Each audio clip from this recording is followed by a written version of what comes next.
Lord मसीह खुदावंद के जिंदा जलाली कुदूस और बाबरकत नाम में बरकत टीवी देखने वाले नाजरीन की खिदमत में सलाम पेश करता हूं। मैं हूं इरफान पॉल, आप देख रहे हैं सेहत एक बरकत। और नाजरीन, जिस तरह के आप देख रहे हैं सेहत एक बरकत में मुख्तलिफ जो बीमारियां डिस्कस की जाती हैं और उनके इलाज के बारे में, उनसे बचाव के बारे में हम लोग एक बहुत ही ज़बरदस्त गुफ्तगू करते हैं। और हर एपिसोड में हमारे साथ मौजूद होते हैं एक मेहमान डॉक्टर, और आज हमारे साथ मौजूद हैं डॉक्टर अमर परवेज़।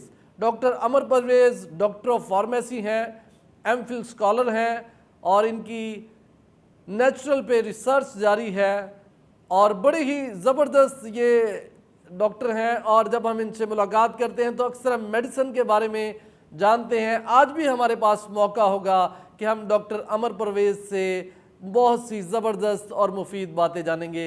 डॉक्टर अमर, हम आपको सेहत एक बरकत में खुशामदीद कहते हैं। इरफान साहब, बहुत शुक्रिया। सबसे पहले तो हम शुक्रगुजार हैं डॉक्टर अमर परवेज़ के कि जब हमने इन्हें दावत दी, इन्होंने हमारी दावत को कबूल किया और हमारे शो में आए और हमारे नाजरीन के लिए बहुत ही मुफीद बातें की। डॉक्टर साहब, आज हम अपनी डिस्कशन का आगाज़ एक बड़े ही ज़बरदस्त टॉपिक के साथ करेंगे। जिस तरह के आप जो हैं मेडिसिन से रिलेटेड हैं, मेडिसिन आपकी फील्ड है और हम मेडिसिन से रिलेटेड बातें करेंगे।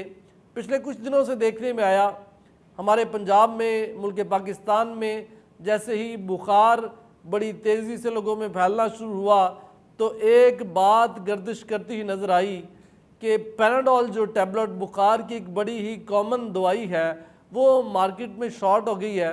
क्या इसमें हकीकत कितनी है और इसमें अफवाह कितनी थी, हम आपसे जानेंगे, क्योंकि आप एक ऐसे इदारे में भी हैं जो मेडिसिन से रिलेटेड और आप इन सबको कंट्रोल कर रहे होते हैं। हमारे नाजरीन के लिए और हमारी इंफॉर्मेशन के लिए ये बताइएगा कि क्या वाकई पैनाडोल शॉर्ट हो गई या कौन सी वो मुतबादल दवाई है जिसको हम फिर इस्तेमाल कर सकते हैं। जी इरफान साहब, आपने एक बड़ा कॉमन और इम्पोर्टेंट क्वेश्चन किया है।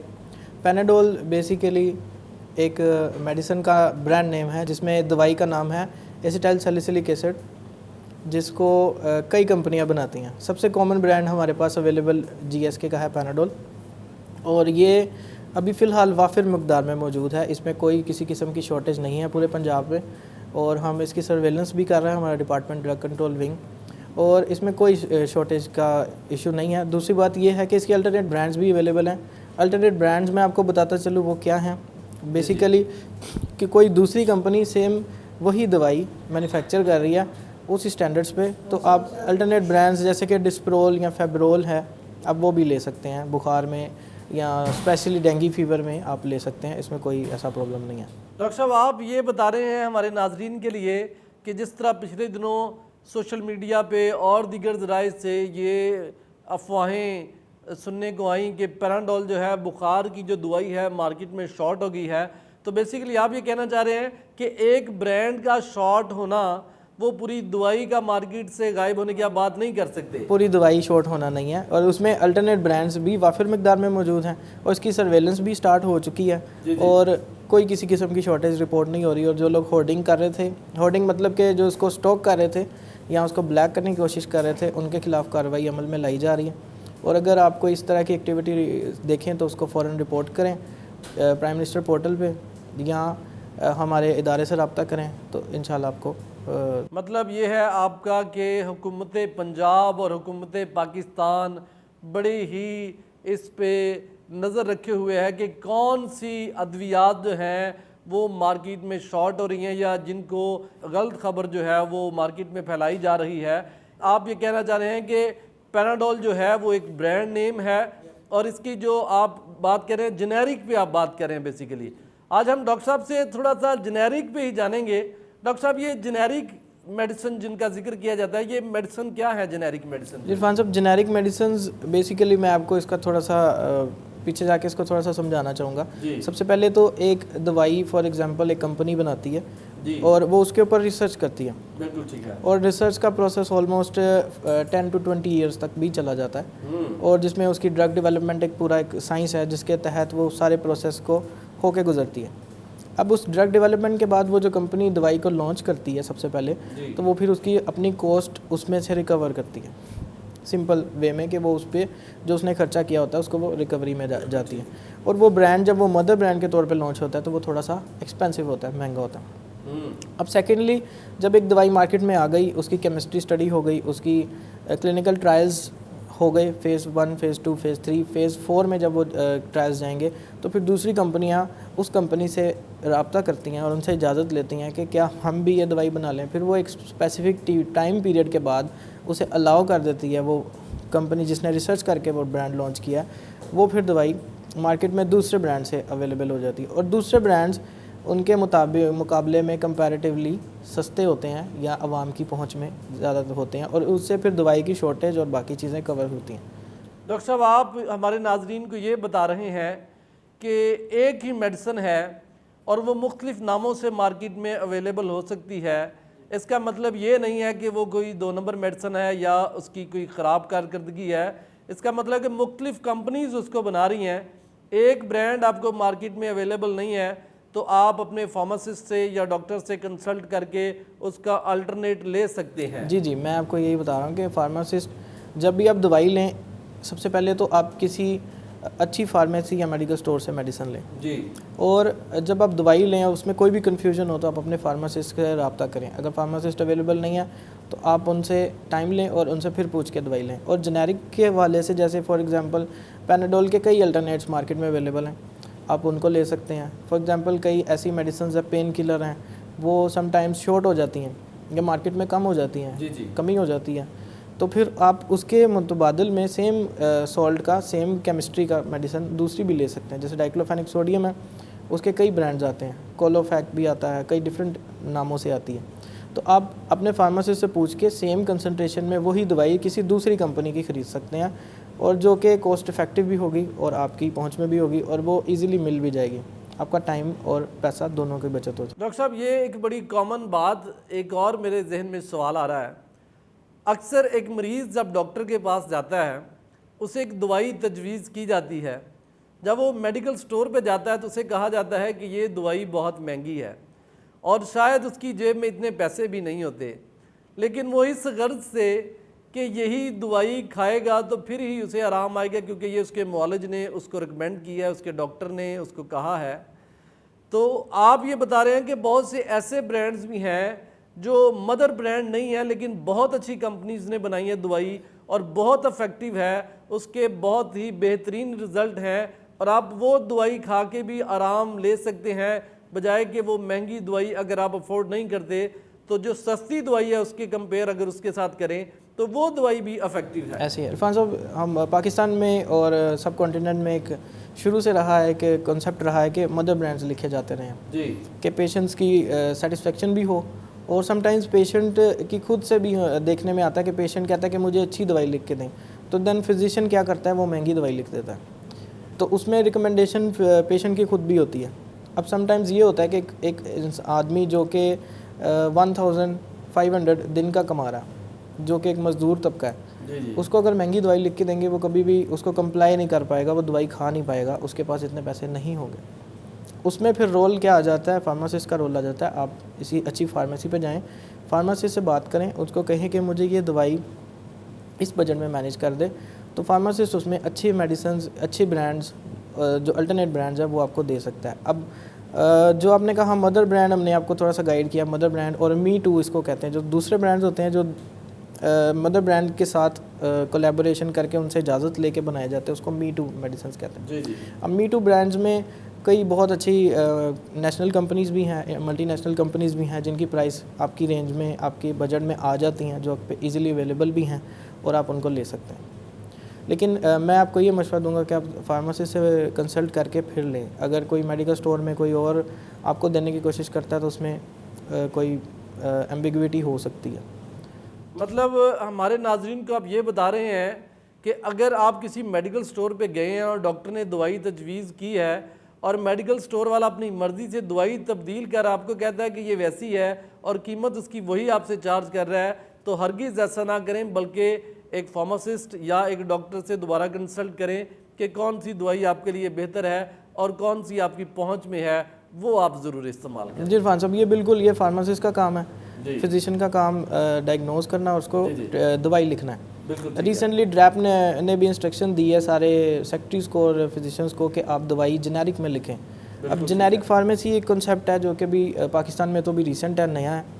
इंडिया में, यूएसए में, यूके में जेनेरिक में दवाई दी जाती है, यानी कि सिर्फ दवाई का केमिकल नेम लिखा जाता है और वो दवाई फिर पेशेंट अपनी मर्ज़ी से अपनी जो भी उसको ब्रांड सही लगे या जो उसकी पहुंच में हो वो ले लेता है। वो अपनी पहुंच के मुताबिक फिर वो दवाई ले सकता इसको कॉन्सेप्ट को फार्माको इकोनॉमिक्स कहते हैं और जितने फार्मासिस्ट हैं वो समझ सकते हैं कि मैं उनको क्या गाइड कर रहा हूँ, या जितने फिजिशियन हैं उनको भी इस चीज़ का आइडिया है। तो अगर वो दवाई मैं रिक्वेस्ट करूँगा जेनेरिक में लिखें, यानी कि केमिकल नेम से लिखें, तो इसमें अवेलेबिलिटी के सारे इश्यूज़, इसमें कंप्लाइंस के इश्यूज़ के पेशेंट के पास इतने पैसे नहीं हैं या वो अवेलेबल नहीं है उस एरिया में, तो वो सेम केमिकल की दवाई जो जेनेरिक है, जो उसका एक्टिव इंग्रेडिएंट है, जो उसका केमिकल है, उसके मुताबिक वो दवाई देख के अपनी ट्रीटमेंट कर सकता है। डॉक्टर साहब, एक और सवाल मेरे जहन में आ रहा है, जब हम मेडिसिन की बात कर रहे हैं और जेनेरिक की हमने बात की, अक्सर लोगों का ये ख्याल होता है, लोग ये बात करते हैं कि जो महंगी दवाई है सिर्फ उसी से आराम आता है क्योंकि वो अच्छी कंपनी की है,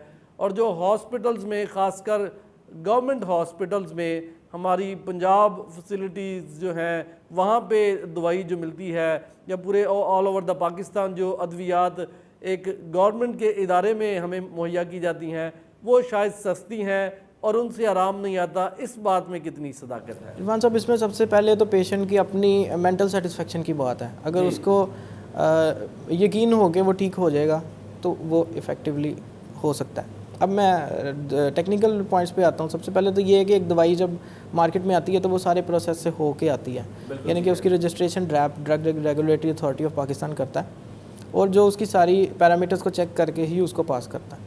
अब जब एक दवाई मार्केट में आती है ब्रांड नेम के अलावा, फॉर एग्जांपल एक सिप्रोफ्लॉक्सासिन एक एंटीबायोटिक है जिसका ब्रांड सिप्रोक्सिन है, मतलब ब्रांड सिप्रोक्सिन है, और उसके बाद और डिफरेंट नामों से कई कंपनीज इसको बना रही हैं। अब जब वो बनाती हैं तो वो सारे पैरामीटर्स पे जब तक पूरी नहीं उतरती तब तक वो मार्केट में नहीं आती। दूसरी बात ये है कि जैसे कि हमने आपको गाइड किया कि आप अपनी बजट के मुताबिक दवाई ले सकते हैं, और फिजिशियन से भी रिक्वेस्ट की कि अगर वो जेनेरिक में लिखें तो वो पेशेंट्स के लिए इजी हो जाएगा कि उनके दवाई को लेना, क्योंकि समटाइम्स हमारे एक्सपीरियंस में आता है कि पेशेंट आता है मेडिसिन लेने और उसके पास इतने पैसे नहीं होते, दैन वो वापस चला जाता है या वो कंप्लाई नहीं करता या दवाई पूरी नहीं लेता। समटाइम्स उसमें उसके पास अगर 1000 है तो दैन वो 1000 में 3 दिन की दवाई लेगा, जबकि उसकी रिकमेंडेशन दवाई की 5 दिन थी, 7 दिन थी, वो फिर पूरा नहीं कर पाएगा और उससे फिर क्या होगा, आपकी बीमारी बढ़ेगी और आपकी रिकवरी जो है उसमें कम चांसेस रहेंगे। डॉक्टर साहब, ये बात वाकई बहुत ज़्यादा देखने में आई है। अक्सर ऐसे लोग और ऐसा तबका, जब डॉक्टर कहता है कि 5 दिन या 7 दिन अद्वियात आपने इस्तेमाल करनी है और वो पैसे की कमी होने के बायस वो नहीं ख़रीद पाते, तो आपने जो बात बताई जेनेरिक मेडिसिन की, ये वाकई ही बहुत इफ़ेक्टिव बात है। नाजरीन, जब कोई डॉक्टर आपको मेडिसिन रिकमेंड करता है और मेडिसिन स्टोर वाला आपको ये कहता है कि ये दवाई महंगी है और आपकी पहुंच से शायद आपको लगता है कि बाहर है, आपको ज़रूर चाहिए कंसल्ट करें फार्मासिस्ट से और अच्छी फार्मेसी पे जाएं, अच्छे मेडिकल स्टोर पे जाएं, ताकि वो आपके बजट के मुताबिक आपको दवाई बता सके, ताकि आप जितने दिन डॉक्टर ने बताया उतने दिन खा सकें और फिर आप उस कोर्स को पूरा करके पूरा जो उसका फ़ायदा है वो उठा सकें। अभी हमारे पास वक्त हुआ है एक ब्रेक का। ब्रेक के बाद वापस लौटेंगे। डॉक्टर अमर परवेज़ आज हमारे साथ हैं। डॉक्टर अमर परवेज़ से बड़ी ही इफ़ेक्टिव और बड़ी ज़बरदस्त बातें हम जान रहे हैं। इनके साथ गुफ्तगू का सिलसिला जारी रहेगा। देखते रहिए सेहत एक बरकत।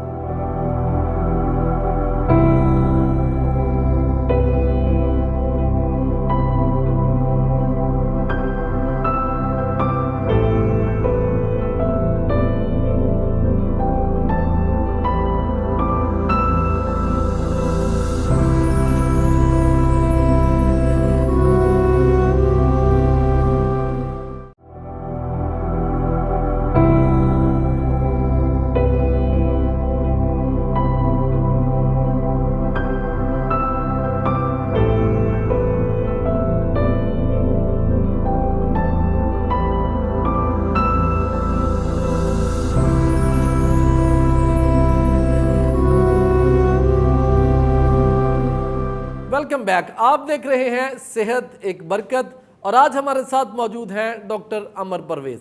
Doctor Amar Parvez doctor of pharmacy हैं और मेडिसिन के ताल्लुक से बड़ी ही ज़बरदस्त बातें आज उनके साथ जारी हैं कि मेडिसिन कम पैसों में कैसे आप जो अच्छी मेडिसिन है उसको ले सकते हैं और जिससे आप पूरा फ़ायदा उठा सकते हैं। डॉक्टर अमर परवेज़ ने बड़ी ही डिटेल गुफ्तगू की हमारे साथ, और जैसे कि डॉक्टर अमर परवेज़ एक गवर्नमेंट सेटअप का हिस्सा भी हैं और तमाम उन मेडिसिन जो फार्मेसीज़ हैं उनसे रिलेटेड ये इनके पास इंफॉर्मेशन थी, बड़ी ज़बरदस्त इंफॉर्मेशन इन्होंने हमारे साथ शेयर की।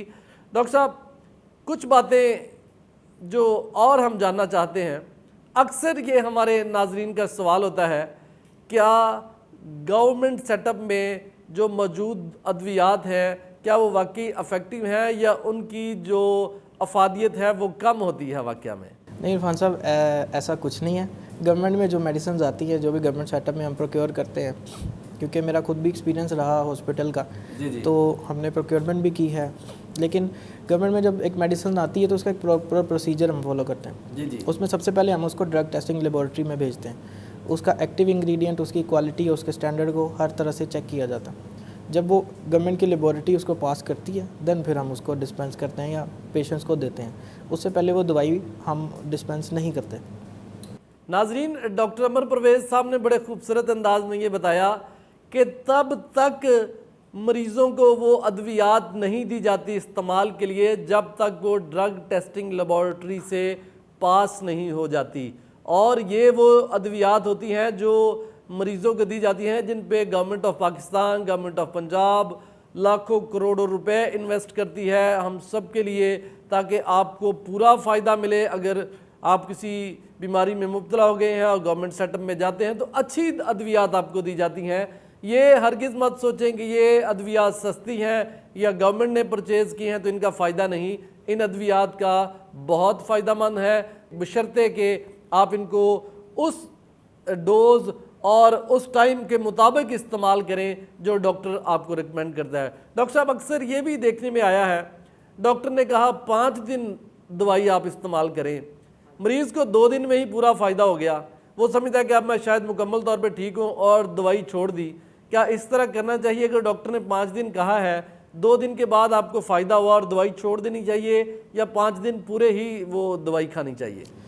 जी, इसमें सबसे पहले इम्पोर्टेंट बात समझने की ये है कि अगर 5 दिन दवाई डॉक्टर ने एडवाइस की है तो आपको 5 दिन ही लेनी है। आपको फ़ायदा एंटीबायोटिक्स के केस में, पेन किलर्स के केस में पहले दिन या दूसरे दिन तक हो जाता है। देन क्या होता है कि लोग दवाई लेना छोड़ देते हैं। दूसरा ये होता है कि एक जनरल मिसकंसेप्शन है जनरल पब्लिक में कि शायद ये दवाई इतनी इफ़ेक्टिव नहीं है, तो वो ज़्यादा दवाइयाँ पूरी दवाई इस्तेमाल नहीं करते, या अगर लेके भी जाते हैं तो उसको रख लेते हैं, उसको इस्तेमाल नहीं करते, जिससे उनको पूरी अफादियत नहीं होती। सेकेंडली मैं ये ऐड करना चाहूँगा कि जो गवर्नमेंट में जो भी मेडिसिन परचेज़ हो रही हैं, जो भी प्रोक्योरमेंट हो रही है, वो DTL पास्ड है। उसके ऊपर एक हमारे पास रिपोर्ट भी होती है, वो भी चेक करवाई जा सकती है, किसी को भी बताया जा सकता है, गाइड किया जा सकता है। दूसरा ये है कि इवन के ऐसा भी देखने आया है जो मार्केट में आपके पास जो कमर्शियल मेडिसिन अवेलेबल हैं उनमें कई दफ़ा प्रॉब्लम्स आ जाती हैं, वो सब स्टैंडर्ड हो जाती हैं, उनमें एक्टिव पूरा नहीं होता, या उनमें कोई और टेक्निकल फॉल्ट आ सकता है, उनकी डिसोल्यूशन में या कोई भी प्रॉब्लम आ सकती है। लेकिन जो आपकी गवर्नमेंट में जो आपको मेडिसिन मिल रही है उसमें कोई प्रॉब्लम या कोई फॉल्ट नहीं होता, उस दवाई बिल्कुल करेक्ट और ऑथेंटिक होती है। ज़बरदस्त। डॉक्टर साहब, ये अद्वियात के ताल्लुक से जहाँ हम बात कर रहे हैं, कुछ अद्वियात ऐसी भी हैं जो कि एंटीडोट के तौर पे इस्तेमाल की जाती हैं, और मैं आपसे कुछ हमारे नाजरीन के लिए ये भी जानना चाहूँगा। पिछले दिनों एक बच्चे को मैंने देखा, उस बच्चे के वालिदैन ने बताया जी इसने स्पिरिट पी लिया है, जिसको हम मेडिकल लैंग्वेज में पॉइजनिंग में हम ले आएंगे कि ये पॉइजनिंग केसेस जो हैं उनको कैसे डील किया जाए। अक्सर बच्चे जब स्पिरिट या ब्लीच वगैरह पी लेते हैं तो कहा जाता है कि इनको हमने उल्टी करवा दी है। क्या ये सेफ़ तरीका है? कोई भी ऐसी चीज़ जब बच्चे ने इनटेक कर ली, बड़े ने भी कर ली, तो उनको फ़ौरन उल्टी करवा दी जाए तो उसके बाद क्या वो सेफ़ हैं, उन्हें मेडिसिन लेने की ज़रूरत नहीं रहती, या ये उल्टी करवाना उनके लिए मुनासिब है, या क्या इस पर आप कहना चाहेंगे? जनरली जो भी हमें चीज़ जहर लगती है या हम जिसको जहर समझते हैं, जो सेहत के लिए अच्छी नहीं है या जिससे कोई हेल्थ हैज़र्ड हो सकता है या खुदा न खास्ता डेथ हो सकती है, तो उसको हम पॉइजनिंग के दायरे में लाते हैं। अब पॉइजनिंग का कंसेप्ट ये है कि ये कहा जाता है कि अगर इसने जहर खा लिया या कोई ऐसी चीज़ पी लिया तो इसे फ़ौरन उल्टी करवा दें, जबकि वो करवाना हर जहर में, हर प्रॉब्लम में, स्पिरिट्स के केस में तो बहुत ज़्यादा नुकसानदेह है। वो इस तरह से कि स्पिरिट्स जो होती हैं वो वोलेटाइल इन नेचर होती हैं, यानी कि ये उड़ती हैं। जैसे पेट्रोल है, मिट्टी का तेल है, केरोसिन ऑयल, या आप कह सकते हैं कोई और वोलेटाइल लिक्विड है जो कि बच्चे पी लेते हैं या कोई बड़े ने एंगल्फ कर लिया, पी लिया उसको, तो उसके केस में आपने बिल्कुल भी उनका वॉमिट की तरफ उसको नहीं लेके जाना। उसका रीज़न ये है कि अगर आप उसको वॉमिट करवाने की तरफ लेके जाएंगे तो उसके सांस में वो जाएगा और जिससे रेस्पिरेटरी डिप्रेशन हो सकता है, और रेस्पिरेटरी डिप्रेशन आपके लिए लीथल है, डेथ हो सकती है उसकी। डॉक्टर साहब, आप ये बता रहे हैं कि अगर स्पिरिट, पेट्रोल या कुछ इस तरह का इनटेक कर लिया है तो इसमें उल्टी जो करवाने का वाला मरहला है उससे नुकसानात ये हो सकते हैं कि सांस का मसला या आपको सांस की इतनी शदीद किल्लत हो सकती है कि मरीज़ की जान भी जा सकती है। जी, इसमें सबसे पहले तो समझने की ज़रूरत यह है कि अगर किसी बच्चे या बड़े ने जो भी स्पिरिट या एथीरियल लिक्विड या कोई भी वोलेटाइल लिक्विड पी लिया तो फ़ौरन आप हॉस्पिटल उसको लेके जाएं और हो सके तो उसे पानी पिलाएं, सिंपल पानी वो पिए और उसको फ़ौरन हॉस्पिटल लेके जाएं। आधे घंटे से 1 घंटे के अंदर उसे हॉस्पिटल में पहुंच जाना चाहिए। ये उसका रिस्पांस टाइम है जिसमें आपने उसको हॉस्पिटल पहुंचाना है, और किसी और चीज़ का, कोई टोटके का, किसी चीज़ का आपने कोशिश नहीं करनी, आपने फ़ौरन उसको इमरजेंसी हॉस्पिटल में लेके जाना। डॉक्टर साहब, अक्सर ये केसेस देखने में आ रहे हैं कि बच्चों ने ये चीज़ें ले ली, तो हमारे नाजरीन के लिए कुछ मैसेज देना चाहेंगे। घरों में अक्सर देखा है कि इस्तेमाल वाली बॉटल्स के अंदर कोई केमिकल, पेट्रोल, स्पिरिट या ब्लीच रख दिया जाता है और उसके बड़े नुकसान आते हैं, तो कुछ मशवरा दीजिए। हमारे जो नाजरीन इस वक्त जो माएँ खासकर देख रही हैं उन्हें ये चीज़ें, अक्सर अद्वियात के ऊपर तो लिखा होता है कि अद्वियात बच्चों की पहुंच से दूर रखें, तो क्या आप मशवरा देना चाहेंगे माओं को, हमारे नाजरीन को? सबसे पहले तो जो हमारे घर में ब्लीचिंग लिक्विड्स होते हैं जो कि किचन की या वॉशरूम की सफाई में यूज़ होते हैं, उनको तो ऊंची जगह पे रखें और उनके ऊपर कोई ऐसा लेबल लगा के रखें। समटाइम्स ऐसा देखने में आया कि किसी सॉफ्ट ड्रिंक की बोतल में वो लिक्विड पड़ा था और बच्चे ने वो सॉफ्ट ड्रिंक समझ के उसको टेस्ट कर लिया और उसके बाद फिर कंडीशन वर्स हो सकती है। इसके लिए सबसे ज़्यादा इंपॉर्टेंट है कि ये बच्चों की पहुंच से दूर रखें और ऊंची जगह पर रखें जहां पे बच्चा पहुंच ना सके, और बच्चों को वर्बली भी मना करें कि इसको आपने बेटा नहीं छेड़ना, नहीं आपने इसको हाथ लगाना, ये आपके लिए डेंजरस है, और उनका लेबल हटा दें। फॉर एग्जांपल अगर उसके ऊपर लेबल है, किसी भी कंपनी के लोगो है, तो वो ऐसे ही लगेगा कि जैसे ये कोई सॉफ्ट ड्रिंक है या कोई और जूस है या लिक्विड है। नाजरीन, ये बड़ी एक कॉमन बात पाई जाती है हमारे इस माशरे में, हमारे देखने में ये बात आती है कि अक्सर बच्चे कहते हैं कि इसने ये जो पॉइज़न है, जो स्पिरिट की सूरत में है, पेट्रोल की सूरत में है, किसी और ब्लीच की सूरत में है, ये इनटेक कर लिया। और डॉक्टर साहब ये कह रहे हैं कि ऐसी चीज़ें बच्चों की पहुंच से इस कदर दूर रखें जहां उनका हाथ ना पहुंच रहा हो, और अगर किसी ऐसी बोतल में आपने कोई चीज़ डाली है तो ज़रूर है कि उसके ऊपर लेबल करें और बच्चों को ज़रूर समझाएं कि इसमें नुकसानदेह चीज़ है, हरगिज़ इसको हाथ नहीं लगाना, हरगिज़ इसको पीना नहीं है, ताकि आपके बच्चे और आप महफूज रह सकें। डॉक्टर साहब, एक बड़ी और इस हवाले से बात देखने में आती है, गांव या शहरों में कुछ लोग जो वीट पिल्स जो है, गंदम में रखने वाली जो गोलियां हैं, जो कि कहा जाता है कि बहुत ही ख़तरनाक हैं, और अक्सर गाँव में या देहातों में लोग इसको अगर निगल लिया है, खा लिया गलती से या किसी भी तरह से, तो इसका क्या फौरी इकदाम है अगर ये गोली खा ली है तो? जी रिजवान साहब, बहुत कॉमन और बहुत इंपॉर्टेंट क्वेश्चन आपने किया। सबसे पहले तो ये है कि वीट पिल पॉइजनिंग बहुत ज़्यादा ख़तरनाक है। एक तो जब हार्वेस्टिंग का सीज़न होता है, जब कटाई का सीज़न होता है, तब ये मिलती हैं और ये आपको बच्चों की और इवन के बड़ों की भी पहुंच से दूर रखनी चाहिए और इनको लेबल करके साइड पे रखना चाहिए। सेकेंडली, अगर ये किसी ने गलती से या कोई सुसाइडल टेंडेंसी की वजह से इसको एंगल्फ कर लिया, यानी कि इसको ले लिया, तो फ़ौरन आपने उसमें आपने कोई भी घर में ऑयल, कोकोनट ऑयल या वेजिटेबल ऑयल जी, वो फ़ौरन उसे पिला देना।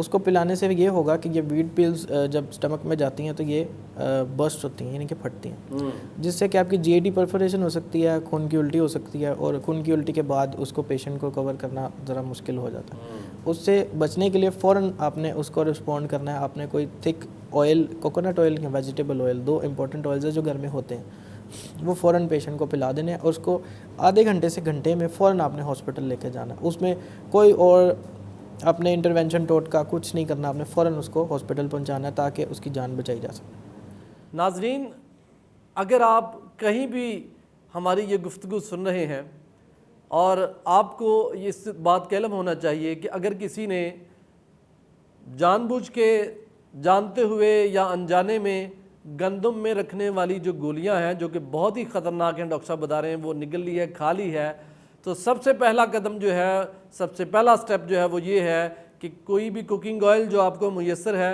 ज़रूर है कि वो आप उसको दें पीने के लिए, और ना भी दिल करे तो उसको ज़रूर पिलाएं ताकि इतनी मिकदार में वो पी ले जिससे पूरी तय उसके अंदर जाके स्टमक के अंदर बन जाए, ताकि ये जो गोलियां हैं ये कम से कम नुकसान कर सकें। और इसके बाद फौरी जो स्टेप आपने लेना है वो गवर्नमेंट सेटअप में एक प्रॉपर हॉस्पिटल में जाइए जहाँ पे एक डॉक्टर उसका इलाज कर सके। किसी भी लोकल जो क्वैक्स हैं उनके पास हरगिज़ मत जाइए। आपकी जो ज़िंदगी है ये बहुत ही कीमती है, आपकी जो सेहत है ये एक बरकत है, आपने इसकी हिफाजत करनी है। डॉक्टर साहब इसमें मैं ये ऐड करना चाहूँगा कि इसको आपने फ़ौरन रिस्पॉन्ड करना है, ये एक इमीडिएट इमरजेंसी है, आपने फ़ौरनली इसमें से रिस्पॉन्ड करना है। आपकी कोशिश होनी चाहिए कि आधे घंटे में आप उसको ऑयल पिला के फ़ौरन हॉस्पिटल ले जाएं। और हॉस्पिटल में भी आपको इतना आइडिया होना चाहिए कि आप अपने फिजिशियन को, एमरजेंसी स्टाफ को ये बता सकें कि इसने वीड पिल पॉइजनिंग की है, वो टाइम उनकी इन्वेस्टिगेशन में वेस्ट ना हो ताकि पेशेंट का जितने वक्त है वो बच सके और फ़ौरन उसकी ट्रीटमेंट शुरू हो जाए। और उसकी ट्रीटमेंट भी मैं आपको बताता चलूँ कि इसका ट्रीटमेंट गैस्ट्रिक लवाज है, यानी कि मैदे को वॉश करना जिसको कहते हैं। तो फ़ौरन आप उसकी तरफ जाएँ। सारे DHQs THQs स्पेशलाइज सारे गवर्नमेंट सेटअप्स में, इवन कि प्राइवेट हॉस्पिटल्स में भी ये फैसिलिटी होती है, लेकिन गवर्नमेंट में तो हमने इसको प्रॉपरली एक चैनल किया हुआ है। तो आप फ़ौरन गवर्नमेंट हॉस्पिटल में जाएँ और उसके गैस्ट्रिक लिवाज की तरफ उसको लेके जाएँ। टाइम वेस्ट किए बगैर फ़ौरन फिजिशियन को बताएं कि इसने ये पॉइजनिंग ली है और इसको फ़ौरन आप एग्जामिन करें और ट्रीटमेंट स्टार्ट करें। ज़बरदस्त। डॉक्टर साहब, एक और बड़ा ज़बरदस्त और मज़े का सवाल मैं आपसे पूछना चाहूँगा। जब मैं अपने घर से यहाँ स्टूडियो के लिए निकलता हूँ तो रास्ते में एक बड़ा ही जो जुमला मैं अक्सर पढ़ता हूँ, लिखा होता है कि ये फ़लाँ बाबा है, ये सांप काटे वाला बाबा है। तो अक्सर लोग देहातों में, खेतों में जो काम कर रहे होते हैं, सांप काट जाता है, कोई जहरीली चीज़ काट जाती है, तो गवर्नमेंट ने इसके लिए क्या सहूलियात हॉस्पिटल्स में रखी हैं? क्या हॉस्पिटल में सांप के जो कांटे की वैक्सीन वो अवेलेबल है और गवर्नमेंट इसके लिए क्या इकदाम कर रही है? जी इरफान साहब, ये सारी स्नैक बाइट की जो भी वैक्सीन है वो अवेलेबल है, फ्रीली अवेलेबल है और इसकी सप्लाईज़ कंटिन्यूज़ हैं। और जैसे ही अगर कोई ऐसा अंदेशा होता है कि सांप ने काट लिया तो फ़ौरन आपको हॉस्पिटल का रुख करना चाहिए, बगैर टाइम वेस्ट किए। किसी भी ऐसे पर्सन को जो कि लेमैन है, जो नहीं समझता इन चीज़ों को, उसके पास आपको नहीं जाना चाहिए, क्योंकि उसमें एक एक मिनट आपका बहुत कीमती होता है। आपको फ़ौरन with in half an hour respond करना चाहिए। ये भी एक इमीडिएट एमरजेंसी पॉइजनिंग कंडीशन है, आपने फ़ौरन उसको हॉस्पिटल लेके जाना है। और दूसरी एहतियात आपने ये करनी कि अगर आपको जहाँ पे बाइट का है जो एरिया है उसको आपने कवर कर देना ताकि वहाँ से सर्कुलेशन, उसको बांध देना ताकि सर्कुलेशन वहाँ से कम रहे और जहर कम से कम फैले। ज़बरदस्त।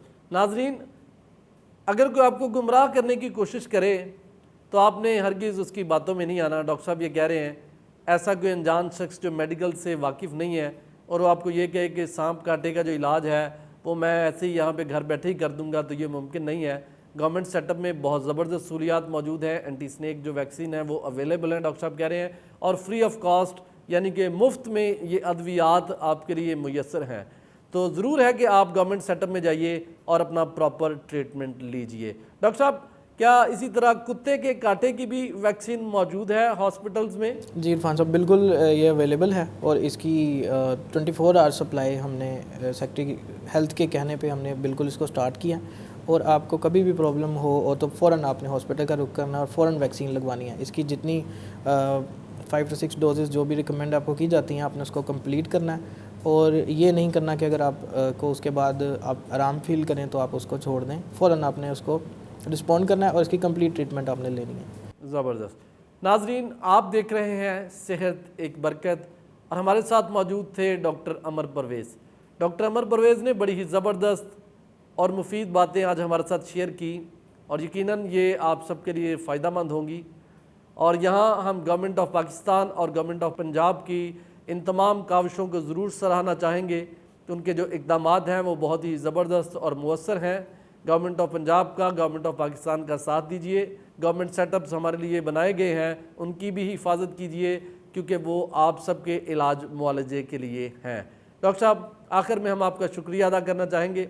बहुत शुक्रिया, आपने अपना कीमती वक्त हमें दिया ताकि हमारे नाजरीन इन मुफीद बातों से फ़ायदा उठा सकें। इरफान साहब बहुत शुक्रिया, और मुझे यहाँ आके हमेशा अच्छा लगता है और एक हेल्दी डिस्कशन रहती है, और ये बातें वो थी जो कि सबको पता होनी चाहिए। जनरल मिसकंसेप्शंस उनको क्लियर किया हमने। Thank you.